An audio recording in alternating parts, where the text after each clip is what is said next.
আমার প্রিয় মাতৃভূমি বাংলাদেশের গভর্নমেন্টকে অনুরোধ করবো, আমাদের শ্রমজীবী ভাইদের যাতে সুবিধা হয় এই ব্যবস্থা আপনাদের করতে হবে। বিনীত অনুরোধ রাখবো, শ্রম মন্ত্রণালয়ে যারা দায়িত্বে আছেন স্পেশালি তাদেরকে রিকোয়েস্ট করব, আমাদের শ্রমজীবী ভাইদের যেন কোনো কষ্ট না হয়, কারণ তাদের পাঠানো রেমিটেন্সে সচল থাকে আমার দেশের অর্থনীতির চাকা।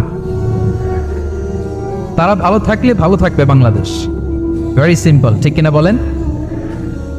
আমার যে ভাইটা পরিচ্ছন্নতা কর্মী, রাস্তা ক্লিন করে, এয়ারপোর্টে ওয়াশরুম ক্লিন করে, একজন পরিচ্ছন্নতা কর্মী, তারও 20 থেকে 30 হাজার টাকা বাংলাদেশে ঢুকে প্রতি মাসে। আপনি চিন্তা করতে পারেন?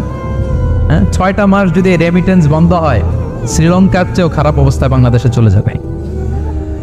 জাস্ট অনলি 6 মান্থস, ভয়ঙ্কর অবস্থা হবে বাংলাদেশে। এটা আল্লাহর পক্ষ থেকে একটা স্পেশাল রাহমা, মার্সি এন্ড ব্লেসিংস, যে আমাদের রিজিকের তাগিদায় সারা বিশ্বে যে কাজ করতে হয়, আমরা কাজ করি আর দেশে টাকা পাঠাই।